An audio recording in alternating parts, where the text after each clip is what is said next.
Sometimes you decide to do something crazy, like sign up for a marathon. In our last story, Melvin completed a marathon but had no idea what he was doing.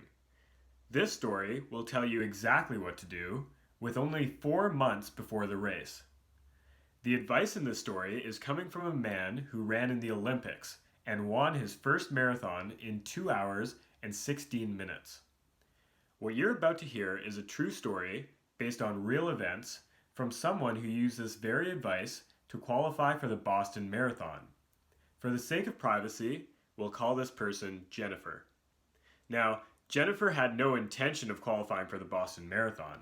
Her initial goal was just to beat her friends. But with the right training program, she did a lot more than that. So, let's start with who is Jennifer, and what was she doing signing up for a marathon? A 29-year-old art teacher, Jennifer decided as a New Year's resolution to start running as an activity. She realized that since university, she hadn't been doing much physical activity other than weekend hikes and the occasional bike ride. A couple of her friends decided to run a marathon, and because they knew Jennifer recently started running, they tried to convince her to join. Jennifer never run such a long distance before, and the thought of running 26 consecutive miles was overwhelming, but she was intrigued by the challenge. She signed up. Jennifer's friend knew another friend who had a running coach who helped Jennifer come up with a training plan for the race. This is what he said. Train for a really fast 10K and build up to doing long 3-hour runs once a week. Still confused, Jennifer asked, well, how do I train for a 10K then? Where do I start with my long runs? How fast do I do these long runs? What do I do for the rest of the week? He told Jennifer to sign up for a 10K 8 weeks down the road. He told her that each week she should have a long run day, a tempo run day, and an interval workout day. If she's not used to doing 3-hour runs, she should build up to it by starting with an hour and a half instead. These long runs should be at a very easy pace. It doesn't matter how fast you go, as long as you get out there and get it done. The tempo run, also known as a steady state, is a faster paced run, but not at race pace. This should be about 10 seconds slower per mile than her actual race pace. Over the first 8 to 10 weeks, she should build up to doing 14-mile tempo runs.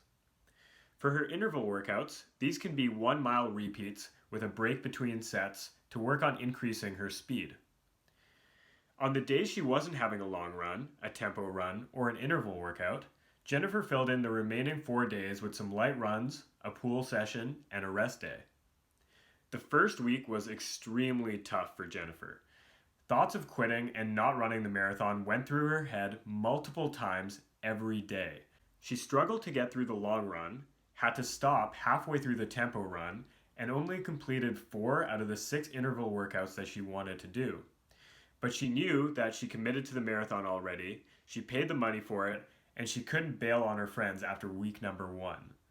She kept going with the training, constantly wondering why she signed up for this, until week 3, when she didn't take any breaks in her tempo run and also completed all 6 of her 1-mile intervals. It was the first time that Jennifer saw the light at the end of the tunnel, that it was in fact possible that she could complete this marathon. Weeks 4 through 8, she saw massive improvements in her ability to complete the workouts. She was building up her long runs, and her times were getting faster and faster each time. In week 8, she replaced her tempo run with a 10K road race. She'd never raced a 10K before, so she was looking forward to seeing how she'd finish. With all the excitement of it being her first race, she started out too fast. She ran her first 2 miles under 15 minutes, and then adjusted to running over 8-minute miles the rest of the way. She finished with a time of 47:42. Jennifer was pumped. Someone at the finish line actually made a comment that if she could repeat this 4 times in a row, she could qualify for Boston. Jennifer laughed it off and said, yeah, right. She took a few days off, got some physio and massage, and then started back up where she left off with her training plan. She was now at the point of running 3-hour long runs, 14-mile tempo runs, and 8 by 1 mile intervals. She continued with this for the next 6 weeks before tapering a week and a half before her marathon. Her pace on the tempo runs were 8:20 per mile, and her interval workouts were 7:40 per mile. This is when she realized that she might actually have a shot of qualifying for Boston. In her taper week, she did very minimal running and felt weird being away from her usual training routine. She was getting anxious and wanted to go out for another tempo run. But she kept remembering her coach telling her that it would do more harm than good, so she remained patient. When she was standing at the start line of the race, she went through her mental checklist of what she wanted to do before the race.